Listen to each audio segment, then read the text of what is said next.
دلته کې چې کومه بې ګناه خلکو باندې بې وجې پرچې شوي دي، مونږ کم از کم د هغې نه مطمئن نه یو.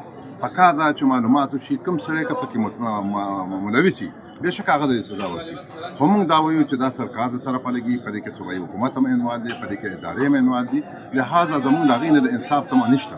په دې کې د عدالتي کمیشن وکړي چې پوره معلومات وشي او چې څوک ګنهګار دی چې هغې ته سزا هم ورکړي او د قوم چې کوم تاوان او کوم نقصان شوی دی چې هغې ظالم وکړي او هغې له هغې دغه هم پوره کړي. پاکستان په ټول صوبې خیبر پښتونخوا کې په سونو مقاماتو باندې اور لګېدلی دی او ځنګلې چې اسې هم د پاکستان ځنګلات صرف په 4% باندې دي. په کار دا د ملکونو د ځنګلاتو ریشو دی چې کم از کم 40% یا 35% د لینډ باندې په ځمکه باندې ځنګلات په کار. زمونږ د مخکې نه ځنګلات په دې شمالي علاقو کې یا په دې علاقو کې ډېر کم هغه هم اوس یې ځلی شو. نو د دې دپاره اوس متبادل پلان هم موږ غواړو چې زمونږ کم نقصان وشو د دې یو مجرمانو تعین پکار دی چې دا چا وکړو هغه مجرمان د قوم ته وښودلی شي، تحقیقات ترې وشي. دویم دا چې د دې ازاله به حکومت کوي نو ازاله به موږ له په څنګه شکل کوي دا به موږ ته وایي. د هرې محکمې خپلې ذمهوارۍ دي او د هرې محکمې خپل یو سټاف دی او خپل یو سټرکچر دی. خو چې کله هغه په ناکامون شي نو خلک په جرم شي.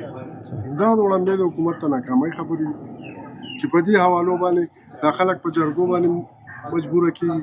د دې ته چې کومې شتون دي او ستړي دي یقینا چې هغه په خپل ځای باندې ښه جایز دي. خو څنګه د اور په حواله شي نو اور خو زموږ یو قانوني مسله ده، داسې بجلۍ مسله ده زموږ قانوني مسله ده. خو دا ټولې د ادارو اکمکیلې ور چې دی هغه موږ ته شو کوي.